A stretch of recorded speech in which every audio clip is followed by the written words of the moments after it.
इस जगत में मोहजनित कलुषताओं के बीच जब मन में स्वार्थ प्रबल हो जाता है, आचरण और कर्म कलुषित होने लगते हैं, तब उन्हें निहारने और नियंत्रित करने के लिए ज्ञान चक्षु की आवश्यकता होती है। इसके उद्घाटित होते ही विवेक जागृत होता है, मन की चंचलता समाप्त हो जाती है, जिससे मनुष्य के आचरण और कर्म पवित्र होकर सामाजिक शुचिता के कारक बन जाते हैं।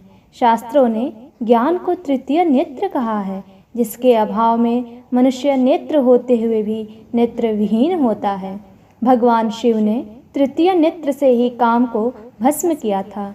काम के भस्म होने का तात्पर्य अनैतिक भोग वासनाओं के नष्ट होने से है।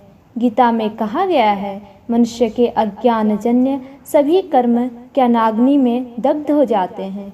धर्म ग्रंथ और संत महापुरुषों के वचन इस तृतीय नेत्र को उद्घाटित करने के साधन हैं। उनके द्वारा स्थापित आदर्श इसके साध्य हैं।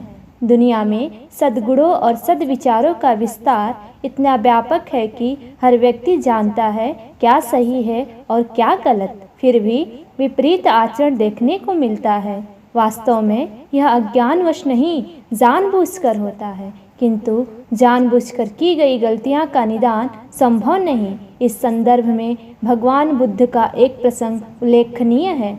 ज्ञान प्राप्ति के बाद जब किसी अनुयायी ने उनसे उपदेश देने के लिए अनुरोध किया तो उन्होंने कहा, अब मैं कुछ नहीं कहूँगा, क्योंकि जो जानते हैं वे मेरे कहे बिना भी जानते हैं, और जो नहीं जानते हैं वे मेरे कहने पर भी नहीं जानेंगे।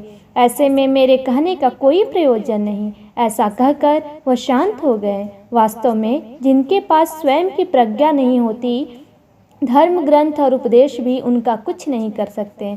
जैसे नेत्रहीन व्यक्ति के लिए दर्पण का कोई महत्व नहीं होता, इसलिए अज्ञान की निवृत्ति के लिए ज्ञान चक्षु को उद्घाटित करने की आवश्यकता होती है।